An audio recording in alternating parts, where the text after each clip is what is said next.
ẹ kú dédé àkókò yìí gbogbo ẹ̀yin olólùfẹ́ ìkànnì Jígí Alára, ìkànnì tẹ́ ẹ̀ ti ń retí láti gbọ́, ìkànnì 24 tó fi ìkàlẹ̀ sí ìlú Ìbàdàn, ìpínlẹ̀ Ọ̀yọ́, ilé tí a ti ń sọ ìtàn pẹ̀lú ẹ̀mí, tí a ń rọ ìròyìn bí àkọ́lé ìtàn, níbi tí ìgbóhùnsáfẹ́fẹ́ dàbí àṣà ilé, tí a ti ń sọ àbọ̀ jíjẹ di àtúnbẹ̀rẹ̀ ayé pẹ̀lú ìmísí Odùduwà nínú gbogbo ọ̀rọ̀ tí ó bá jáde láti ẹnu wa.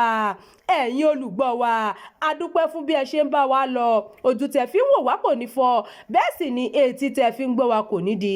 Abdulkareem Nimat ni oníròyìn yín. Ẹ fura o, Èkó ni àrùn HIV pọ̀ sí jù ní Nàìjíríà. Èèyàn 382 ló ti ní láàrin oṣù mẹ́ta àkọ́kọ́ ọdún 2026. Àjọ NDR ṣàfọ̀mọ́ ọ̀rọ̀ ẹ̀ka tó ń rí sí òǹkà àti ọ̀rọ̀ gbogbo tó jẹ mọ́ kòkòrò àrùn HIV lórílẹ̀‐èdè yìí, National Data Repository ti gbé àbájáde ìwádìí òǹkà kòkòrò àrùn kògbóògùn náà jáde fún ti abala àkọ́kọ́ ọdún 2026. Ohun tí wọ́n fi léde lánàá Ọjọ́rú ọjọ́ 1 oṣù kẹrin ọdún 2026 ni pé kòkòrò àrùn náà pọ̀ sí. NDR kéde pé ìpínlẹ̀ Èkó ni òǹkà wọn tó ti lùgbàdì àrùn náà pọ̀ sí báyìí o. Fún sáà tí wọ́n wádìí rẹ̀, 382 ní òǹkà iye èèyàn tí wọ́n ti ní HIV lẹ́kọ̀ọ́ báyìí.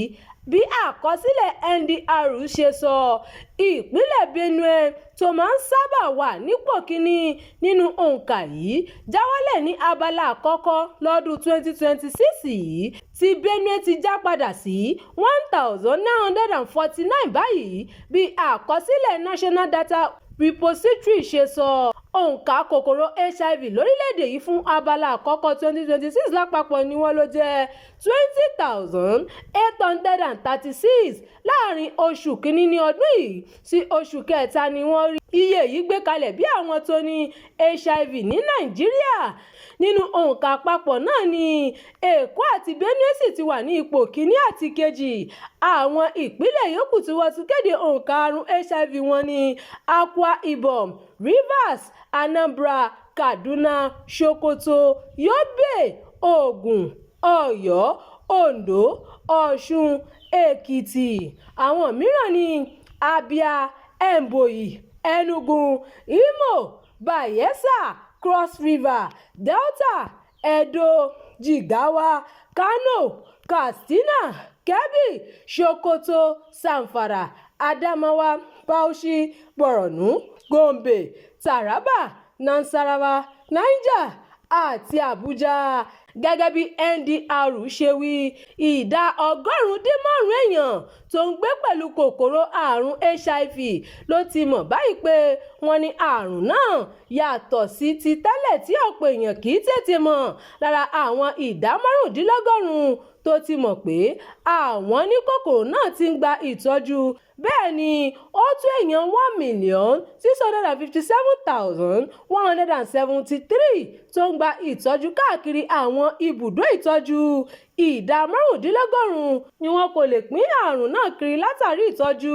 Bákan náà ni àbájáde náà sọ pé àwọn obìnrin ló lùgbàdì kòkòrò náà jù àti pé àwọn ọ̀dọ́ ló fara kó jù lọ nínú wọn. Fún ti ọdún yìí, ìjọba àpapọ̀ Nàìjíríà ti kéde pé òun yóò yá $346 million sọ́tọ̀ fún ìtọ́jú àwọn àrùn bíi HIV, ikọ́ ife àti àrùn ibà. Owó náà yóò wà fún ìpèsè àwọn nǹkan èlò ìtọ́jú, àbẹ̀wò àwọn yàrá àyẹ̀wò, ìdàgbàsókè ilé ìwòsàn alábọ́dé àti ààbò aráàlú.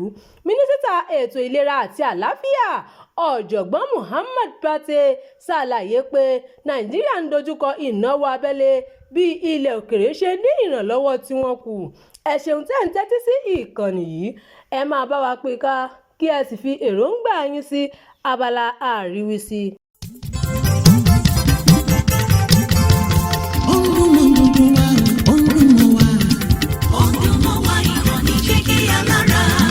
Jígí Alára ìkànnì inú mọ́dúndún wá sẹ́. Ọdúnmọ́ wa ìkànnì Jígí Alára. Ètò tó fún ni lóye, ètò tó wà ní lọ́yẹ̀ wà ń bẹ̀. Ọdúnmọ́ wa ìkànnì Jígí Alára. Ìròyìn lóríṣiríṣi tàbí mọ́ bó ṣe ń